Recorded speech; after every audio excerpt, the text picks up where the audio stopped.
चलिए सीधे मुद्दे पर आते हैं।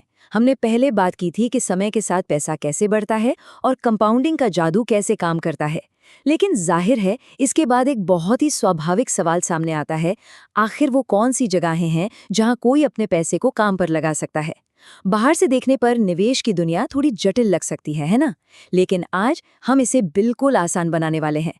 तो सबसे बड़ा सवाल यही है कि पैसे को बढ़ाने के लिए असल में कौन-कौन से मुख्य विकल्प मौजूद हैं। देखिए, पैसा तिजोरी में रखे रखे खुद तो बढ़ता नहीं है। इसे अर्थव्यवस्था के भीतर एक सही दिशा देनी होती है ताकि ये आगे चलकर और पैसा बना सके। इसे अच्छे से समझने के लिए ये रहा हमारा आज का रोड मैप।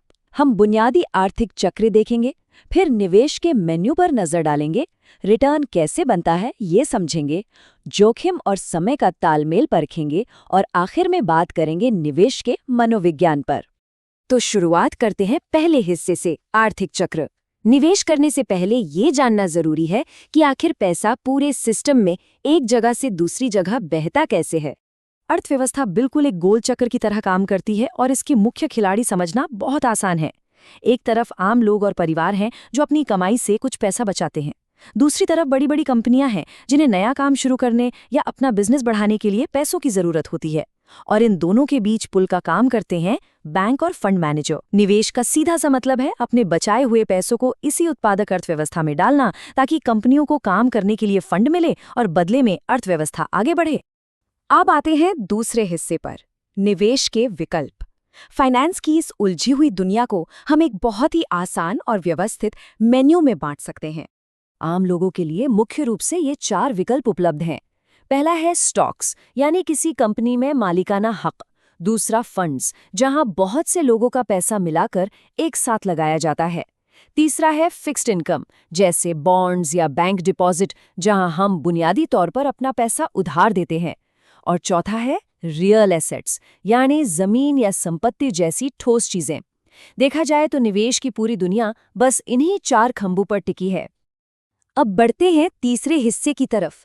ये समझना सबसे ज्यादा जरूरी है कि आखिर इनमें से हर विकल्प मुनाफा या रिटर्न कैसे बना कर देता है। सबसे पहले बात करते हैं स्टॉक्स की। शेयर बाजार में पैसा लगाने का सीधा मतलब है किसी बिजनेस का एक छोटा सा हिस्सा खरीदना। जब वो कंपनी कोई नया प्रोडक्ट बनाती है या मुनाफा कमाती है तो उस कंपनी की वैल्यू बढ़ती है। इसके साथ ही शेयरों की कीमत भी बढ़ती है और कई बार कंपनियां अपने मुनाफे का कुछ हिस्सा सीधे नकद में भी बांटती हैं, जिसे डिविडेंड कहते हैं। लेकिन हाँ, मालिक होने का मतलब ये भी है कि अगर बिजनेस नहीं चला तो शेयरों की कीमत गिर भी सकती है। अब आते हैं म्यूचुअल फंड्स या इंडेक्स फंड्स पर। ये बिल्कुल एक टोकरी की तरह है। जो लोग बाजार में नए हैं उनके लिए शानदार तरीका है। इसमें कई लोगों का पैसा एक साथ इकट्ठा करके पेशेवर लोग उसे सैकड़ों अलग अलग कंपनियों में लगा देते हैं। इसका सबसे बड़ा फायदा क्या है? अगर कोई एक कंपनी अच्छा प्रदर्शन नहीं कर रही तो दूसरी कंपनियों का मुनाफा उसे बैलेंस कर देता है। यानी बिना किसी एक कंपनी पर दाव लगाए निवेश में अच्छी खासी विविधता आ जाती है। स्टॉक्स में हम मालिक बनते हैं, लेकिन फिक्स्ड इनकम में एक कर्जदाता होते हैं। जब कोई व्यक्ति किसी सरकार या बैंक को अपना पैसा उधार देता है तो वो संस्था उस पैसे का इस्तेमाल अपने प्रोजेक्ट्स के लिए करती है और बदले में एक निश्चित समय तक तय ब्याज दर से रिटर्न देती है। क्योंकि यहाँ पैसा वापस मिलने की गारंटी ज्यादा होती है, इसलिए जोखिम भी कम होता है। पर जाहिर है, कम जोखिम का मतलब है कि पैसा बढ़ने की रफ्तार भी थोड़ी धीमी होगी। और आखिर में रियल एसेट्स। ये वो ठोस चीजें हैं जिन्हें हम छू और देख सकते हैं, जैसे कोई घर, कमर्शियल प्रॉपर्टी या जमीन। समय के साथ इनकी कीमत बढ़ने से संपत्ति बनती है। साथ ही इन्हें किराए पर देकर हर महीने एक नियमित आय भी मिल सकती है। महंगाई से बचने के लिए ये बहुत ही पारंपरिक और आजमाया हुआ तरीका है। चलिए अब चौथे हिस्से पर आते हैं, जो निवेश के मूलभूत नियमों, जोखिम, इनाम और समय के बारे में है। ये शायद निवेश का सबसे पक्का नियम है। जिन चीज़ों में ज़्यादा रिटर्न मिलने की गुंजाइश होती है, जैसे स्टॉक्स, उनमें जोखिम भी सबसे ज़्यादा होता है। उनकी कीमतें तेज़ी से ऊपर नीचे हो सकती हैं। दूसरी तरफ बॉन्ड्स जैसे कम जोखिम वाले विकल्प बहुत स्थिर होते हैं, लेकिन उनका रिटर्न धीमा होता है। कहने का सीधा सा मतलब है कि अगर ज़्यादा मुनाफा चाहिए तो बाजार के झटकों को सहने की मानसिक तैयारी भी होनी चाहिए। और यहीं पर समय का नज़रिया काम आता है। अक्सर लोग रोजाना बाजार के उतार चढ़ाव देखकर घबरा जाते हैं। छोटी अवधि में कीमतें खबरों और भावनाओं के हिसाब से हिलती हैं, जो सिर्फ एक शोर है। थोड़ा लंबा सोचें तो कुछ वास्तविक आर्थिक ट्रेंड दिखने लगते हैं, लेकिन असली जादू तो लंबी अवधि में होता है। दशकों तक लगातार निवेश करने से ही असली वेल्थ बनती है और कंपाउंडिंग का जबरदस्त फायदा मिलता है। जो इस बात को समझ लेता है वो बाजार के उतार चढ़ाव से नहीं डरता।